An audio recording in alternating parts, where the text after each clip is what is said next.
আজকে আমি আবারও চলে এসেছি একটা অন্যরকম একদম পনিরের রেসিপি নিয়ে, একদম রেস্টুরেন্ট স্টাইল শাহি পনির। তো এইভাবে শাহি পনির কিভাবে বাড়িতে সহজেই তৈরি করবেন সেটি দেখে নিন। এর স্বাদ কিন্তু একদম রেস্টুরেন্টের মতো হয়। তো আপনারা অবশ্যই এটি কিন্তু বানিয়ে দেখবেন। কিন্তু রেস্টুরেন্টের মতো হলেও রেসিপিটা কিন্তু একদমই সহজ। তো এর জন্য প্রথমেই সর্ষের তেলের মধ্যে দিয়ে দেবো জিরে ফোড়ন, আর দিয়ে দেবো পেঁয়াজ, আর দিয়ে দেবো কাঁচা লঙ্কা, রসুন আর আদা কুচি আর টমেটো। সব কিছুকে ভালো করে আমি তেলের সাথে মিশিয়ে নেব। আমি এখন রাফলি চপ করে নিয়েছি, কারণ এগুলিকে আবার পরে পেস্ট তৈরি করব তার জন্য। এবার দিয়ে দেবো কাজু বাদাম আর কাঠবাদাম। সব কিছু ভালো করে তেলের সাথে একটু অল্প মিশিয়ে নেব। দিয়ে দেবো স্বাদ মতো নুন। নুনটা দিয়ে আবারও একটু ভালো করে তেলের সাথে নেড়ে নেব।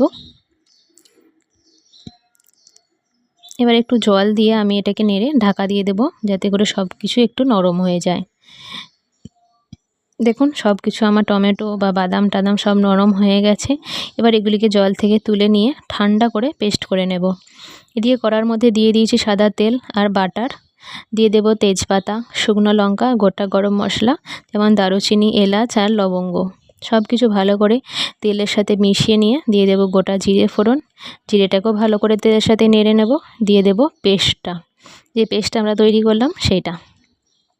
মশলার পেস্টটা দিয়ে ভালো করে তেলের সাথে নেড়ে চেড়ে নিয়ে দিয়ে দেব হলুদ গুঁড়ো আর কাশ্মীরি লাল লঙ্কার গুঁড়ো, অল্প ধনে গুঁড়ো। ভালো করে নেড়ে নিয়ে মশলাটা কষিয়ে নিতে হবে। এবার দিয়ে দেব একটু জল। মশলা মিক্সির জার ধোয়া জলটাই আমি এখানে দিয়ে দিচ্ছি। জলটা রসটা ফুটে গেলে এবার দিয়ে দেব টক দই। 4 থেকে 5 চামচ মতো টক দই আমি ফেটিয়ে এখানে ব্যবহার করলাম। মশলাটা ভালো করে ফুটে গেলে দিয়ে দেব কসুরি মেথি পাতা। কসুরি মেথি পাতাটা দিয়ে ভালো করে মিশিয়ে নিয়ে আমি দিয়ে দেব পনিরের টুকরো।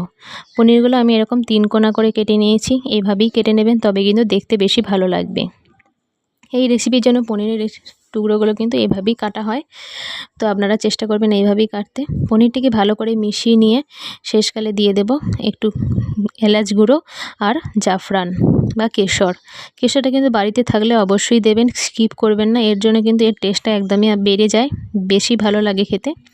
তো দেখুন আমার রেডি হয়ে গেছে শাহি পনির। তো রুটি বা পরোটার সাথে এটি খেতে কিন্তু দারুণ লাগে। আপনারা অবশ্যই একবার বানিয়ে দেখবেন।